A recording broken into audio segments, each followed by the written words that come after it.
Hello folks, welcome to this glorious evening. We are in the Just Flight Warrior in the Vario Aero, and I'm going to give you my breakdown and verdict on Sim Update 10 Beta so far. And you know what, if I had £1 for every time someone asked me about the Vario Aero and how it's running in this sim now, I would be very rich. But anyway, this is going to be my last video on this subject for now, because I'm going to be going away to Norway on a motorcycle trip, so by the time you see this video I'm probably already on my jollies, hopefully. But yeah, right, here's the first thing. Okay, Sim Update 10 Beta, even without DLSS, will give you about 5 to 6 frames per second more in VR. Absolutely, it's running much better than it ever has. I think a lot of that is down to bug squashing and stability fixes. So even without DLSS, I'm getting, while it's not recording, about 40 frames per second, which is very nice in VR, actually. Now, bear in mind, at the moment, the only way I can give you this image and the frame rate, because I'm using the OpenXR toolkit in DirectX 11 mode, only way I can show you that is by using the Vario-based mirror, upscale to 4K, which is killing my performance. Usually, I'd be getting nearly 55 frames per second, so bear that in mind as well. So even without the DLSS sort of feature, that is great, but it's not perfect, and we'll get on with that in a minute. You know, you're still going to get a really nice boost in frame rate. Sim Update 10 so far is excellent. Now let's talk about using DLSS. Now, without a doubt, at the moment it's not really working correctly. And this is an early beta at the time of recording, okay, so hopefully Asobo are going to fix this. But the clarity suffers too badly. You might as well not use DLSS and just turn your render scale slider down. It's the same thing. That's not how DLSS should work in practice, okay? Some of that is down to the HTML code that's being utilised for the avionics, like the G1000 and the GNS 530 panels. That is suffering big time, because actually the sort of main steam gauges, they look much better, and even outside looks sharper than it does on those panels. So that's something for Asobo to work out. But at the moment, here is my thinking, okay?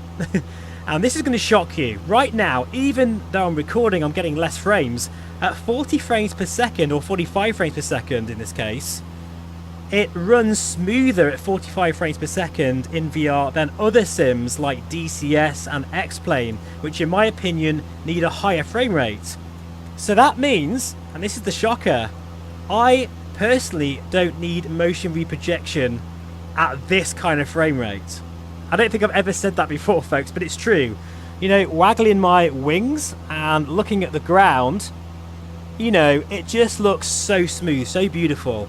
So there's something about the frame rate in Microsoft Flight Simulator that allows VR to, you know, run really smooth even at 45 frames per second. That could be down to frame timing and even NVIDIA drivers and how they interact with the sim. I don't know. I think some of that also is down to the Varjo Aero, which I'm now going to get onwards now to talk about. Now, here's the thing, right?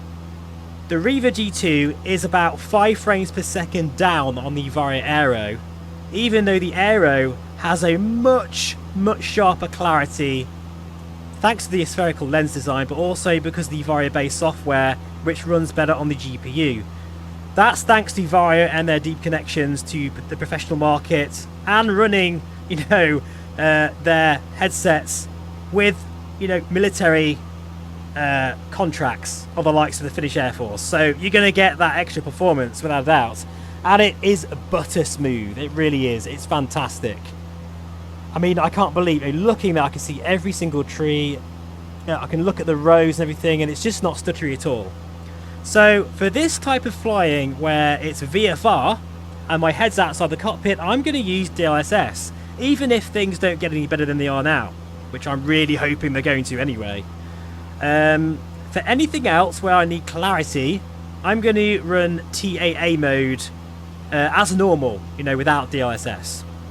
So that's my thinking with the Vario Aero. Now, I did also try upping the resolution of the Vario Aero, actually to the point where it is at 39 pixels per degree.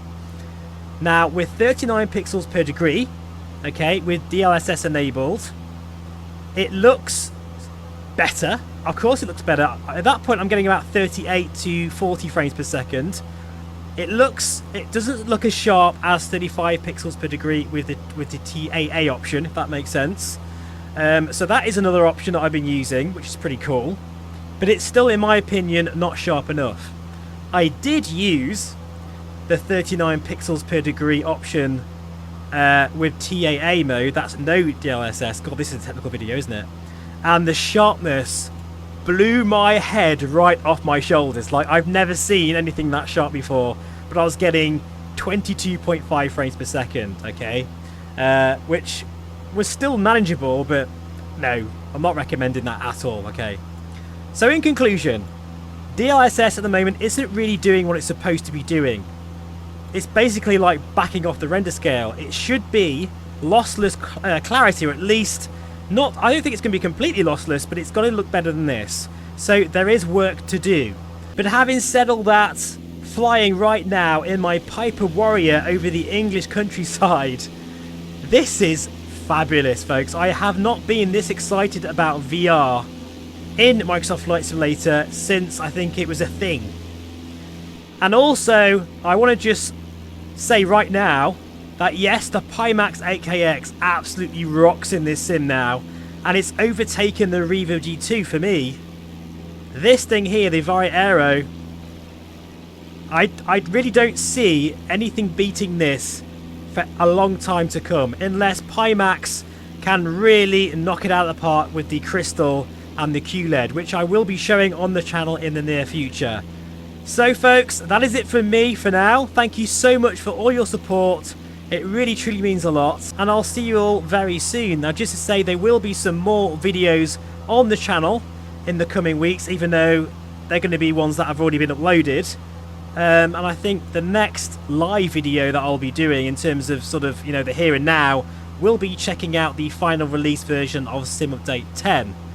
Have a great summer, folks, in the meantime, and I'll see you again very soon. Bye-bye for now.